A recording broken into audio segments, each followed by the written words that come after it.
Hey guys, what's going on? I know I haven't posted a video in a long time, probably about 2-3 months at least, but I got a topic I want to talk to you guys about today, and it has to do with classic cars. So basically, why don't I just show you?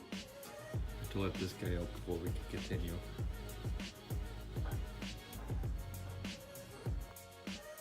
Alright, so I'm in the garage now because I realized, some of you might have not seen some of my other videos. So this is actually one of my cars here. So this right here, this is a 1986 Ford Mustang Svo. So if you guys don't know, it's basically like a special edition Mustang. Think of it like an SVT. They used to call it SVO. It's a 4-cylinder turbo Mustang. A lot of people didn't even know that these existed. Now, let me show you something pretty cool.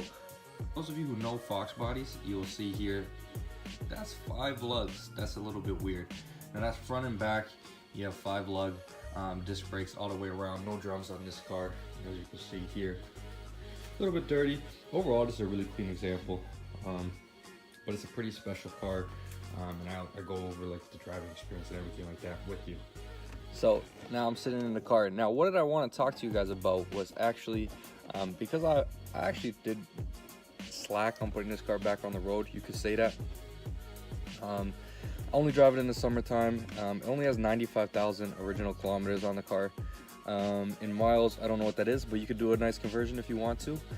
And really, I used to drive it more than I do now. Like I think I put on like 2,000 one summer, but last summer less than 1,000. This summer I haven't even driven it yet. But that's not the point of this video. What I wanted to talk to you guys about was actually the cost of ownership on these vehicles, because it's pretty crazy. Now that's what I wanted to, and crazy in a good way.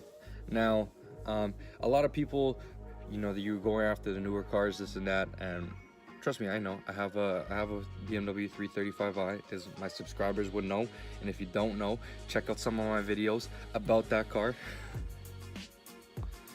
Now, as some of you will also know, because I'm about to get ready for work here, with my beautiful collection of suits, that I'm in sales. I sell cars. So a lot of times I think about things with that kind of perspective in mind.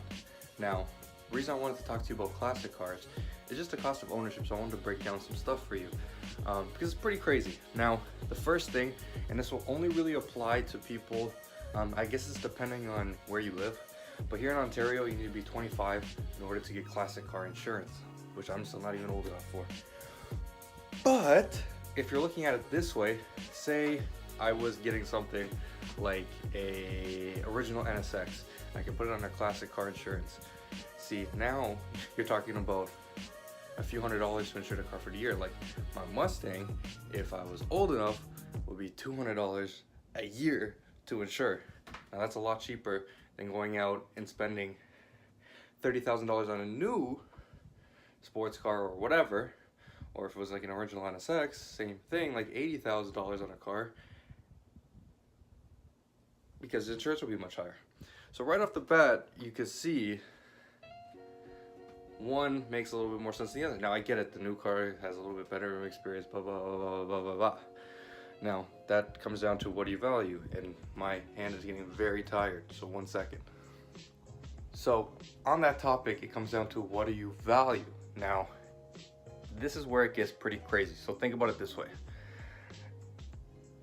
You could go and purchase like a 91 NSX, I use that because I'm an Acura salesperson, so I'm just throwing that out there.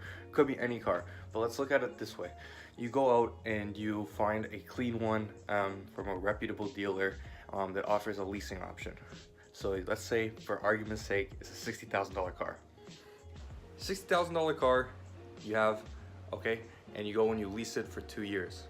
Okay, say that, to make the math simple, the buyout is $30,000, so you have to pay $30,000 over 24 months.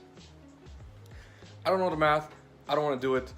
Let's just say whatever amount per month, over $1,000 a month. Simple, right?